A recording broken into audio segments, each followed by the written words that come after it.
Welcome to Brainish English Stories. Before I tell you the story about Smith's sister, said Stanislaus Yarrow, I want to talk about sisters in general. There are two kinds of sisters, your own and other people's. Some boys, especially older ones, think their own sisters are worse than other people's sisters. Yes, that's true, said Martin Abbott, who people thought liked Dr. Odlum's aunt, who was a little over 40. But most boys think that all sisters, all girls, really are boring and annoying. Yes, they are, agreed many voices happily. I thought this way once. But Smith's sister showed me that girls can be better than I thought. I agree that they have problems. They can't help it. Sometimes, I even think that boys are not perfect. I know that girls can act silly sometimes. I know that they scream when there is no reason to scream. It is true that they are scared of mice. Even Smith's sister was scared when I offered to give her my biggest pet rat, to be hers forever. But we should be kind and try to ignore these things because, as I said, they can't help it. What I want to say is that girls can be brave too. Here is how I understand it. Smith's sister was brave. Smith's sister is a girl. So, other girls, other sisters, can also be brave. Now for my true story. To explain the details of the story, I will first give you the background. Smith and I lived next door to each other, and we were good friends, especially at times. He was a very kind guy. He would give a friend anything he had.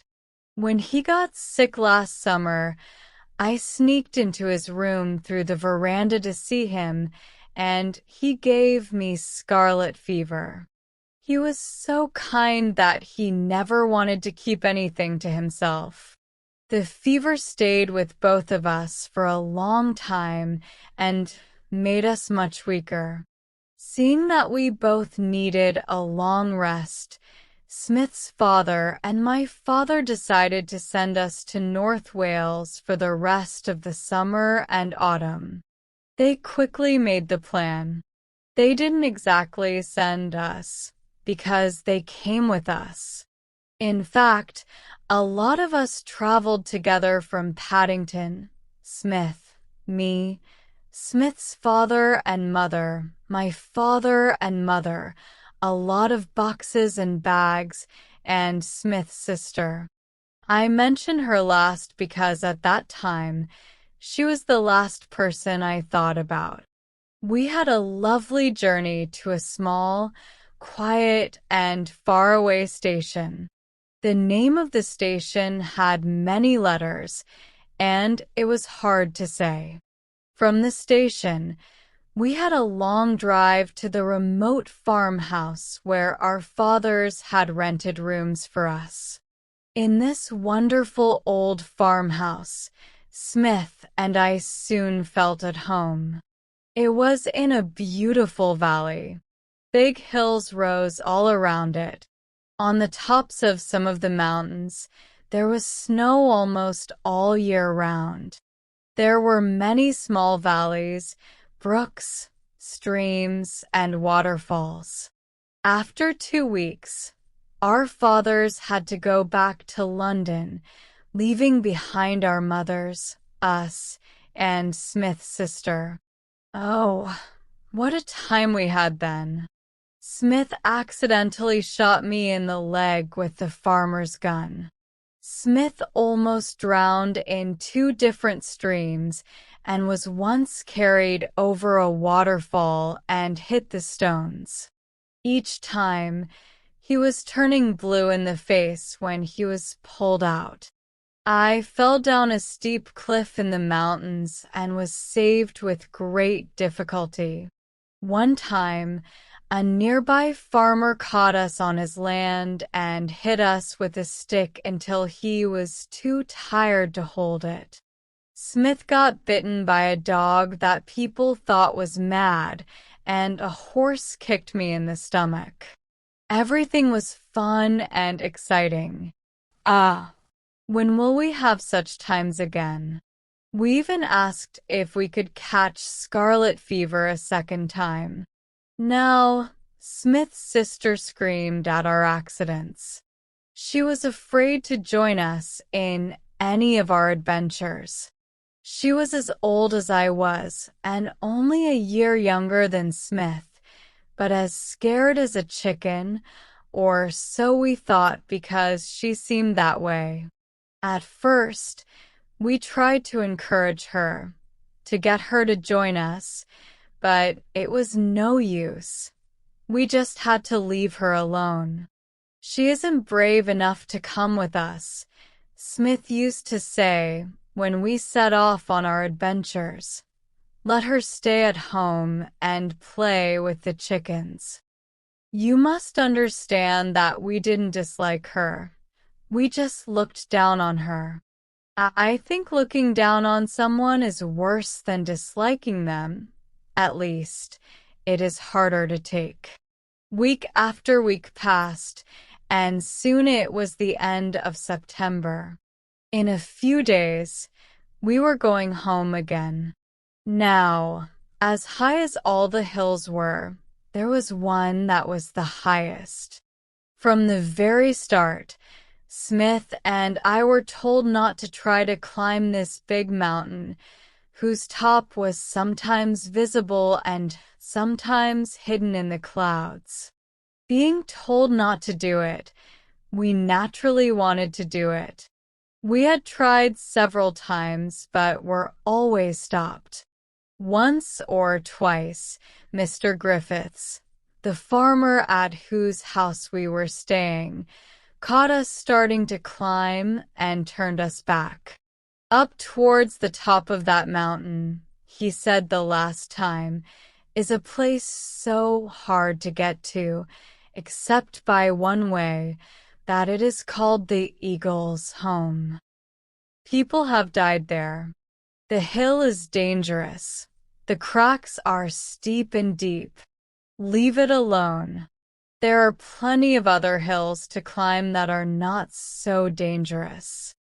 That mention of the Eagle's Home was more than we could ignore. We could see the very spot he meant.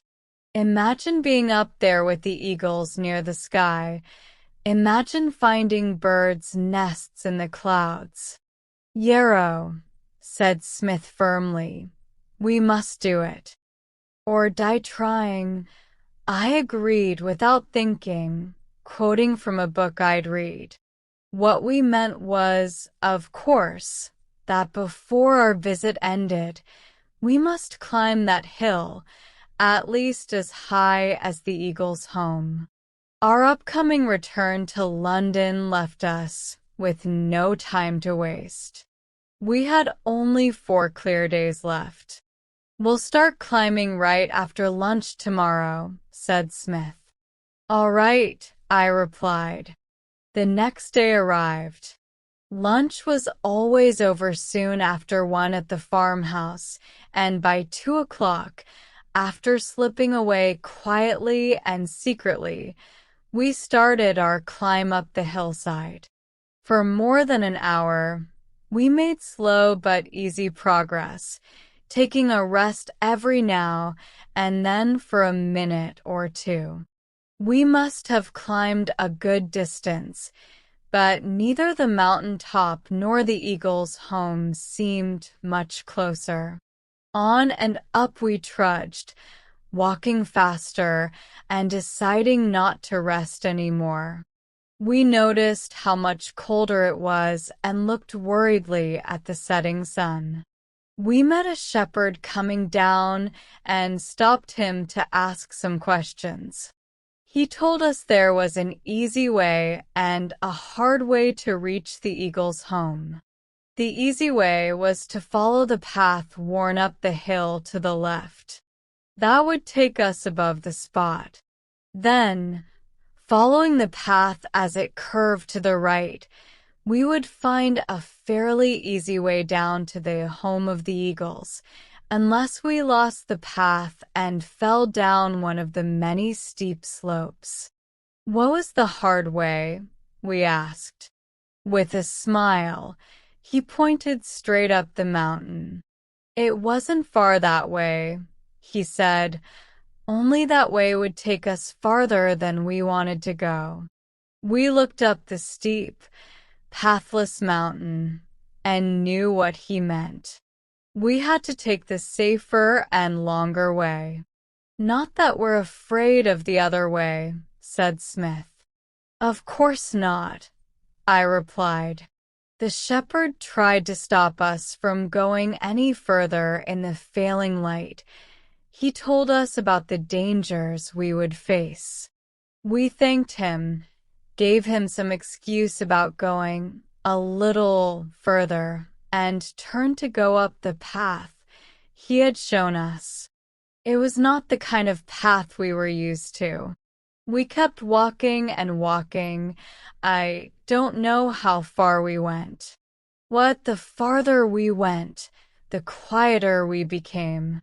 Each of us knew that the other was getting more and more scared with every step. Each of us knew that the other wasn't going to be the first to say he was scared. It got so very cold. It got so very dark.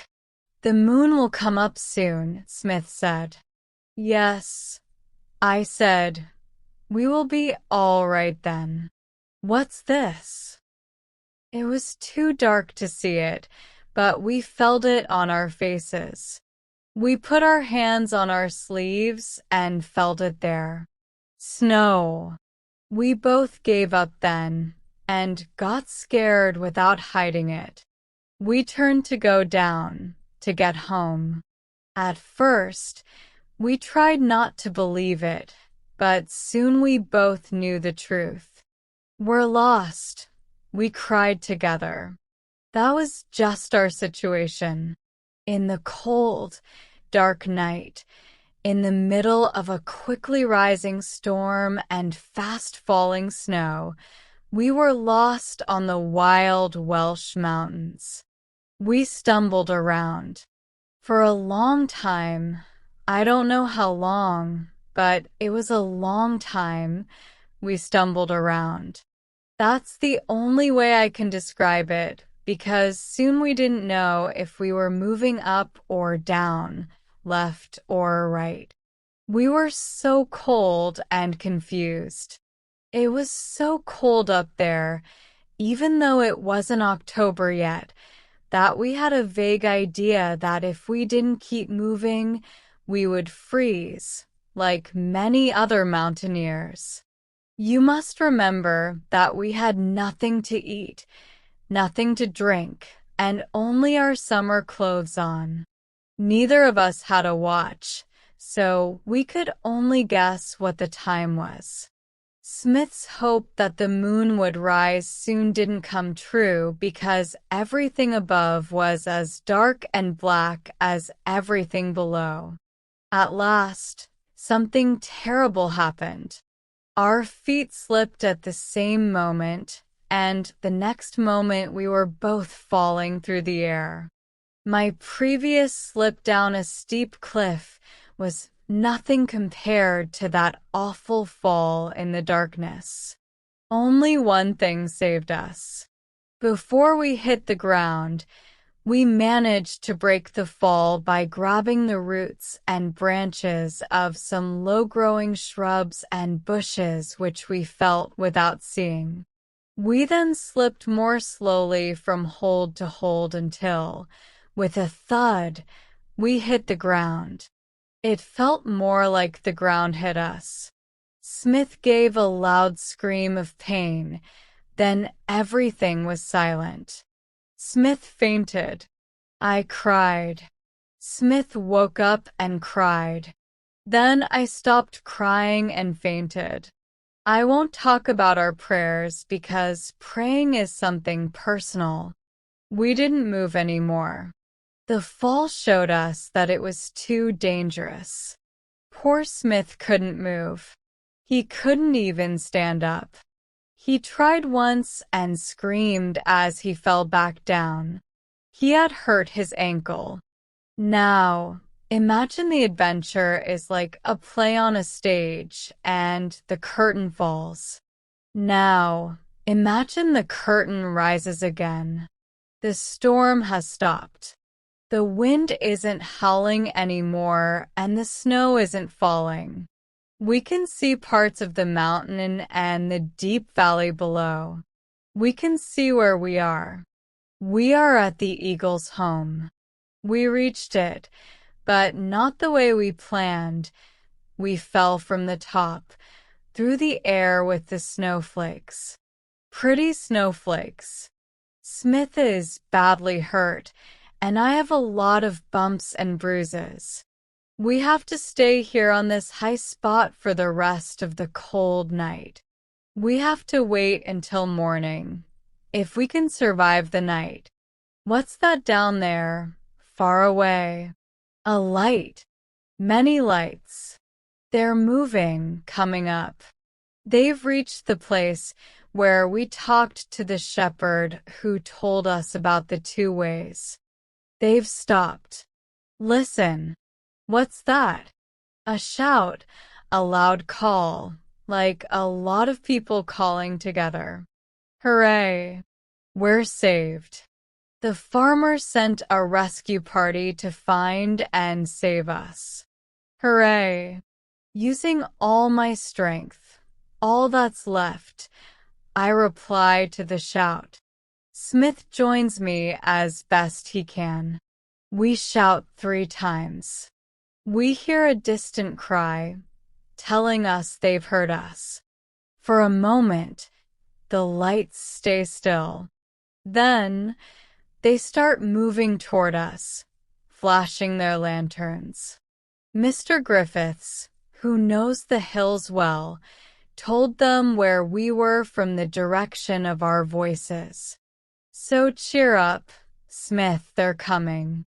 But they'll take a long time, and we're so cold and numb. Smith is fainting again. So am I, because I'm banged up. It will be a long time before help gets here. Or will it? Then what's that light coming up below us? Who's coming the hard way, straight up the steep mountainside? It must be Griffiths. He's climbing up the rocks, grabbing onto roots and branches, crossing the gaps. The shepherd said it couldn't be done, but Griffiths is doing it. His hands must be torn up. I can't be completely fainting because I see Griffiths' lantern getting closer. Listen, I can hear his voice, though it sounds weak. I'm getting weak too, but I managed to call back, so Griffiths knows where we are. Griffiths has reached us. He's helping poor Smith. Now he's holding on to me. Griffiths is giving me something to drink that makes me feel alive again. I can feel my heart beating. I'm better now. I'll shake Griffiths' hand soon. But this is Smith's sister's hand. The strain of this style and tense is too much, so I hope you understand what happened. Just a few words to sum up. When Mr. Griffiths formed the rescue party after realizing we were lost, Smith's sister joined them. Griffiths told her to go back, but she took a lantern and flask for herself and followed them. When they shouted to find us, Griffiths told her to go back again, but not before she heard the plan to stick to the safer way. She heard about the 2 ways and chose the one everyone else avoided. The climb up the mountain's face was her idea, and only Smith's sister had the courage to do it. This was the girl we laughed at and told to stay home. About an hour after she reached us with the first aid that may have saved our lives, we saw the lights of Griffith's party above us. We shouted, and they lowered a rope and pulled us up. Before this, Smith's sister had wrapped up his ankle with her handkerchief and ours. You should have seen the farmer's face, and everyone else's too, when they realized how she reached us. She may say she didn't know what she was doing, but she did what I told you she did. Remember what I said at the start. There's real courage in girls. That's clear from what I've told you. QED.